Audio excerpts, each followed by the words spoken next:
Olá, nesse nosso vídeo nós vamos discutir um pouco sobre estruturas de mercado, né, continuando ainda com a parte de microeconomia.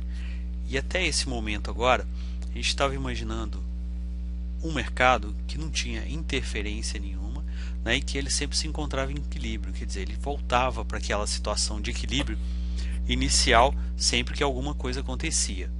Na verdade, a gente estava supondo uma estrutura específica que nós vamos chamar de concorrência perfeita, e vamos discutir um pouco mais sobre ela. O importante é a gente começar a entender, né, que os mercados eles podem ter estruturas diferentes, né? Nós temos mercados diferentes um do outro, e essas estruturas elas vão depender fundamentalmente de três características. Primeiro, do número de empresas que compõem o mercado. Quantas empresas estão atuando naquele mercado? Uma, duas, três, centenas de empresas diferentes, né? Quantas que estão atuando ali? Uma outra característica é o tipo de produto, né? Que produto que é esse que está sendo negociado? É um produto bem específico, né? Um produto totalmente diferenciado, ou é um produto idêntico, né? O que a gente chama de commodities, que são os produtos que são sempre iguais e que a gente não consegue perceber uma diferença entre o outro. Então esse tipo de produto também vai ajudar a determinar uma estrutura de mercado. E por fim, né, uma outra característica é se existe ou não barreira de acesso a novas empresas desse mercado. Todo mundo pode entrar e começar a produzir isso, ou existe alguma barreira, né, seja uma tecnologia ou seja uma lei que proíbe as empresas de fabricarem esse produto, né, ou existe alguma coisa que impede outras empresas de acessarem esse mercado. Então isso também vai ajudar a gente a definir o tipo de estrutura que esse mercado tem. Nós vamos discutir um pouco mais sobre isso na frente, né? E no primeiro passo, para a gente pensar em relação ao número de empresas, existe uma classificação, né, de Stackelberg, que ela vai considerar, por exemplo, só o número de consumidores e de vendedores nesse mercado. Então uma estrutura que todo mundo já ouviu falar e conhece em algum momento é se eu tiver aqui um único vendedor, né, e um número grande de pessoas consumindo, um número grande de pessoas comprando. Isso é um monopólio, né? A estrutura que a gente estava discutindo até agora, na microeconomia, a gente considerava um número grande de consumidores, lembra disso? Que ninguém podia alterar o que estava acontecendo no mercado, e um número grande de vendedores. Era a nossa concorrência perfeita. Eu posso ter ainda, a gente vai discutir hoje, um oligopólio, quando eu tenho um número grande de consumidores, mas eu tenho um pequeno número de vendedores, né? Posso ter um monopólio bilateral se eu tenho uma única empresa e um único consumidor nesse mercado, né? Geralmente quando a gente pensar um número reduzido de consumidores, a gente está pensando em outras grandes empresas ou até no governo, né? Então são estruturas, né, que fazem parte dessa classificação de Stackelberg, que às vezes fica mais claro da gente entender quando a gente pensa só em relação ao número de consumidores e vendedores. Eu posso, né, ter outras características. Então, por exemplo, chegando na concorrência perfeita, a gente já disse, eu tenho um número muito grande de empresas, né? Ninguém é capaz de afetar o que está acontecendo naquele mercado. Lembra que a gente falou isso quando viu a curva de oferta e demanda, né? O produtor ele é um tomador de preço, ele chega lá no mercado e ele tem que seguir o preço que está acontecendo lá. Por quê? Porque muitas vezes eu tenho um produto muito homogêneo, né? Igual acontece no mercado de produtos agrícolas. Eu chego num supermercado, eu tenho lá um balcão, um lugar cheio de batatas, e eu nunca vou conseguir identificar de onde é quem foi que produziu aquilo dali, né? Todos os produtores fazem produtos iguais, colocam lá e eles são homogêneos. É por isso que a gente vai dizer também que não existe barreira para o ingresso de empresas nesse mercado. Quem quiser ir produzir batata pode ir produzir, que nada impede, né? Existe ainda uma outra característica relacionada a isso que a gente vai dizer que é a transparência do mercado, né? Todo mundo sabe o preço, todo mundo tem uma ideia do custo de produção e todo mundo sabe a tecnologia de produzir batata. Então não existe impedimento que você comece a produzir ou que você pare de produzir em algum momento, tá? Então isso é uma característica da concorrência perfeita. Uma outra questão é que a gente vai dizer que não existe um lucro extraordinário, ou seja, ninguém ganha mais do que o suficiente para a remuneração do empresário. Por quê? Como esse mercado é transparente, todo mundo sabe o que acontece. Se alguém começa a ganhar muito dinheiro, isso vai atrair novas firmas, já que ninguém é impedido de entrar, tá? Com mais firmas, mais pessoas produzindo, eu tenho um aumento da oferta. nós vimos lá na oferta e demanda que esse aumento vai fazer com que eu acabe tendo uma redução do preço, e aí eu passo a ter um lucro normal, né? O que é uma definição geral de lucro normal? Eu estou dizendo assim, olha, o empresário ele recebe o suficiente para remunerar o trabalho dele e remunerar os recursos que ele investiu naquela empresa. Tá? Então eu nunca vou ter uma situação, né, de lucros extraordinários ou que sejam lucros muito grandes nesse mercado. Tá? Posso começar também a pensar, ó, voltando, se a gente imaginar o equilíbrio de mercado, né, eu tinha a demanda de todos os consumidores, a demanda de mercado, eu tinha uma oferta de mercado, né, que ia depender do preço, e tenho também um gráfico que pode representar o equilíbrio da empresa. Como é que é esse equilíbrio? É a nossa curva de oferta, né, normal, né? Quanto mais alto o preço, maior a quantidade que ele vai querer ofertar. Só que a demanda que a empresa percebe pelos produtos dela, ela está sempre condicionada a um preço, que é aquele preço dado pelo mercado. Ela não tem capacidade de alterar. Então, na verdade, vai por um preço fixo, né? A gente pode ter uma demanda maior, uma demanda menor pelos produtos dela. Ela vai perceber essa demanda, né, sempre com relação só a esse preço. Por que isso acontece? Porque todos os produtores trabalham nesse mesmo nível de preço, todos os produtos são homogêneos e a gente está imaginando que existem milhares de empresas nesse mercado. Se o produtor produzir mais ou produzir menos, ele não vai fazer diferença nenhuma nesse mercado de concorrência perfeita. Tá? Uma segunda estrutura que a gente vai discutir é o monopólio. Todo mundo já ouviu falar em algum momento de monopólio. Eu vou ter o quê? Um único empresário dominando inteiramente o mercado. Então só uma empresa produz aquele tipo de produto. Não tem nenhum substituto, nada que possa substituir aquilo, ou não tem um concorrente. Isso daí dá uma condição especial para essa empresa, porque a partir do momento que ela está sozinha, ela determina o preço de equilíbrio nesse mercado, de acordo com seus próprios interesses, ou por exemplo sua capacidade de produção. A demanda de mercado é igual à demanda da firma. O único problema que ela pode ter é o que? Que se ela aumentar demais o preço, a quantidade vai diminuindo.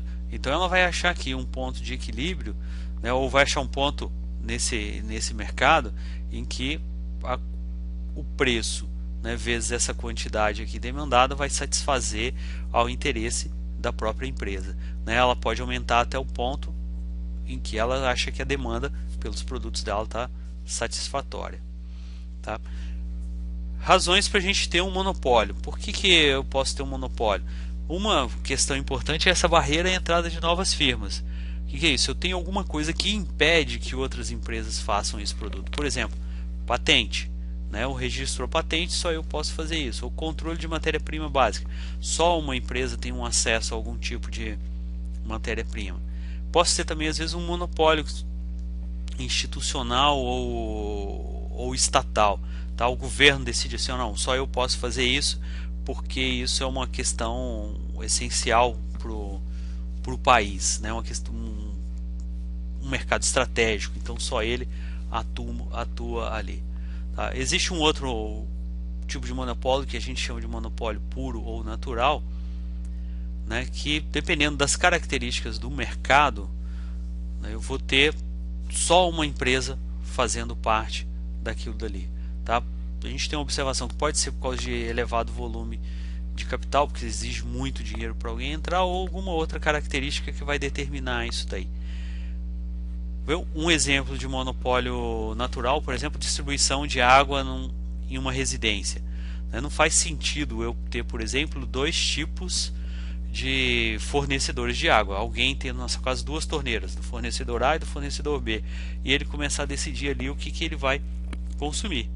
Tá? Ou então eu conseguir separar de quem que é o fornecedor daquela água para poder pagar naquela água que está chegando até a casa.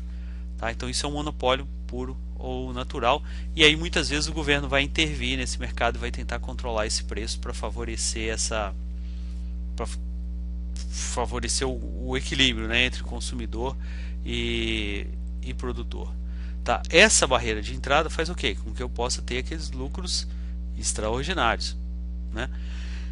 Como mais ninguém pode produzir, alguém pode estar ganhando muito além do que seria o correto pela remuneração do empresário, dos valores investidos, né? Mas ele consegue manter isso daí. E a gente vai dizer o que? Do ponto de vista social, o monopólio é muito mais nocivo do que a concorrência perfeita. A concorrência perfeita é melhor porque, como eu vou ter sempre lucros normais, né, eu estou garantindo que eu tenho uma boa alocação dos meus recursos, uma boa utilização dos meus recursos nesse mercado. No monopólio, por exemplo, eu posso não estar usando os meus recursos da forma mais eficiente possível, né?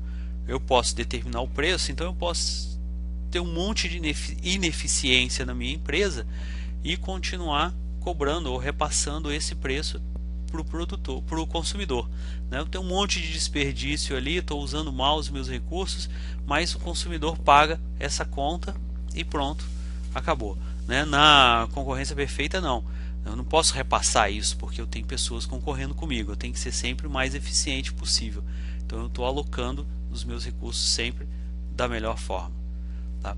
Um exemplo para a gente pensar isso, olha, né, sobre concorrência perfeita, sobre a estrutura de mercado, né, não é um mercado em concorrência perfeita, também não é um oligopólio. São esses dados sobre a indústria farmacêutica no Brasil. O CR4 é a concentração das 4 maiores empresas no mercado. Tá? Então, olha, 95, 96, a gente pode observar o quê? Que as 4 maiores empresas elas tinham 18%, depois 20%, 25%, 24%, chegou até 31% do mercado só com 4 empresas. Isso significa o quê? Essas 4 empresas elas podem começar a determinar o preço que elas vão cobrar. A partir do momento que a gente teve aquela lei dos medicamentos genéricos, né, no mundo você pode começar a produzir, né, você tem mais empresas que podem produzir aquele mesmo mecanismo. A gente começou a ter o que? Uma redução dessas 4 empresas no mercado, né, e outras empresas tendo fatias maiores. Então, quanto maior o número de empresas, melhor para o consumidor, porque eu tenho mais concorrência. Então, eu tenho o que? A chance de eu ter preços menores, igual a gente observa na história dos genéricos, que o preço vai caindo. Isso é melhor para os consumidores. Tá? Uma terceira estrutura, oligopólio, né, que é a estrutura que predomina hoje na maior parte dos mercados no Brasil. Eu tenho um número pequeno de empresas dominando essa oferta, né, de mercado. Então eu posso ter o que? Um número pequeno de empresas, ou às vezes até um número grande, mas poucas elas dominam o mercado. Na verdade é igual o CR4. Eu tenho algumas empresas que têm a maior parte do mercado. Então eu acabo tendo um oligopólio, um número pequeno de empresas oferecendo isso. Tá? E esses oligopólios eles podem ser, às vezes eu tenho algum produto diferenciado, igual no caso do automóvel, né? A gente consegue identificar que cada empresa tem seu próprio produto, ou às vezes produto homogêneo, igual a história do cimento, né? O cimento é sempre igual, então são poucas empresas oferecendo um produto igual. Tá? E como eu disse anteriormente, o setor produtivo brasileiro ele é sempre bastante oligopolizado, né? Na maior parte dos casos eu tenho poucas empresas oferecendo os produtos. E aí o que pode acontecer nisso daí? Em relação a essa quantidade ofertada e preço, eu posso acabar tendo o que a gente chama de conluio, né? Dessas poucas empresas elas sentarem e discutirem o que vai ser oferecido e por qual preço, tá?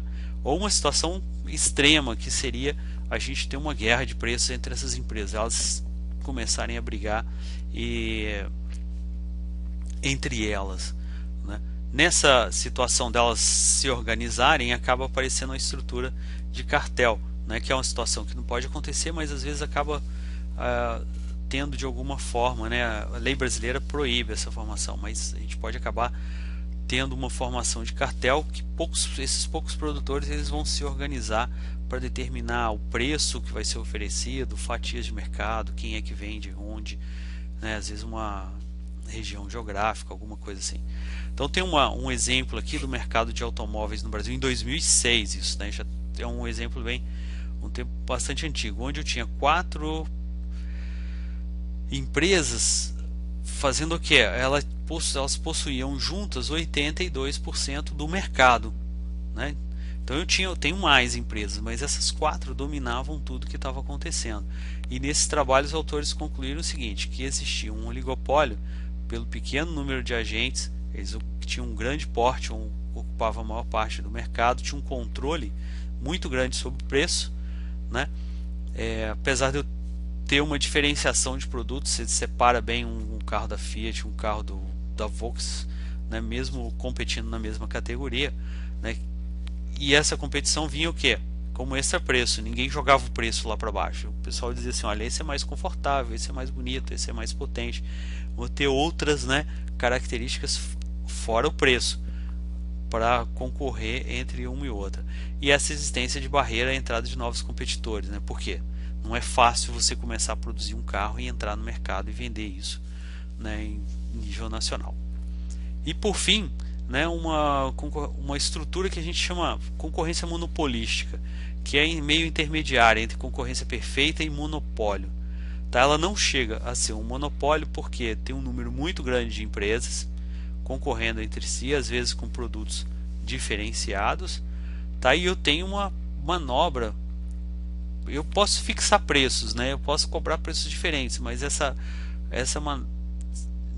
capacidade, não tem uma capacidade muito grande de fazer isso porque eles estão concorrendo entre eles.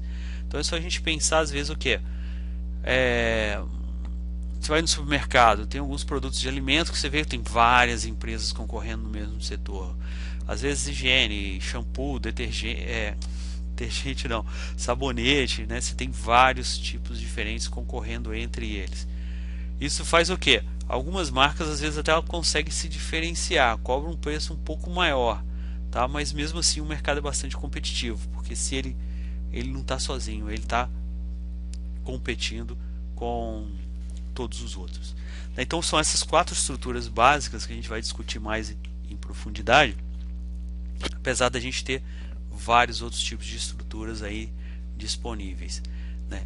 E por fim, a gente vai lembrar que o Brasil tem uma legislação específica para tentar coibir esse abuso, né? E tentar fazer o que? Defender os consumidores, proteger os consumidores, né, desses oligopólios ou desses monopólios, tá? Isso acontece através do CAD, que é o Conselho Administrativo de Direito da Concorrência.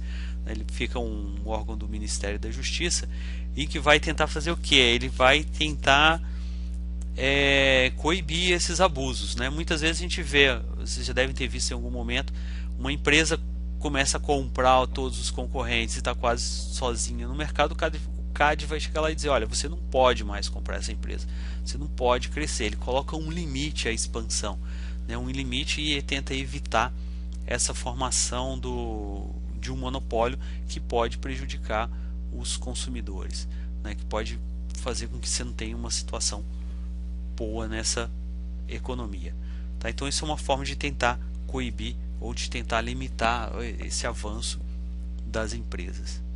Então, sobre estruturas de mercado, a gente vai discutir principalmente essas quatro estruturas, lembrando sempre que tem algumas outras e que essa estrutura determina o comportamento que aquela empresa vai ter no mercado. Comportamento em relação à oferta, comportamento a preço. Então a gente tem que ter uma noção de quantas empresas, como é que funciona, quem está inserido, né, naquele mercado, quem são essas empresas, para a gente conseguir imaginar o que vai acontecer com preço, com oferta e às vezes até com relação à quantidade